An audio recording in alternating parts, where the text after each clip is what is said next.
আপনারা জানেন সাবেক আইজিপি বেনজির আহমেদ দুবাইয়ে গ্রেপ্তার হয়েছেন।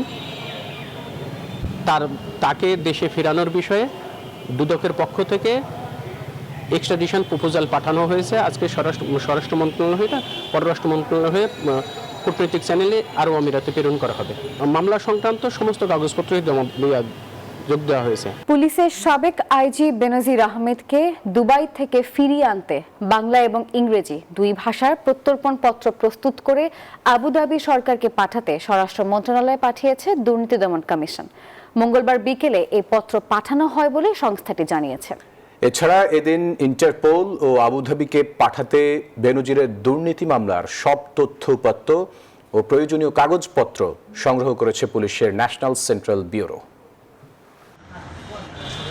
দুর্নীতি ও জালিয়াতির 6 মামলার পলাতক আসামি সাবেক আইজিপি বেনজির আহমেদ সম্প্রতি ইন্টারপোলের সহযোগিতায় দুবাইয়ে গ্রেপ্তার হন। এরপরই পুলিশের সাবেক এই বিতর্কিত কর্মকর্তাকে দেশে ফিরিয়ে আনার তোড়জোড় শুরু করে সরকার।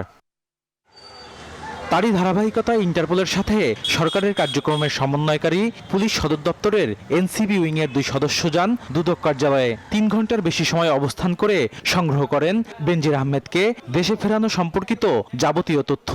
আমাদের এই যে কাগজপত্র গোছানোর জন্য ওনারা সহযোগিতার জন্য আসছেন, ওনারা এই কাগজপত্র করতে আসছেন।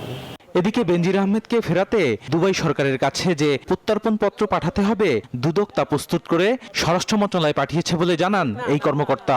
আপনারা জানেন সাবেক আইজিপি বেনজির আহমেদ দুবাইয়ে গ্রেপ্তার হয়েছেন।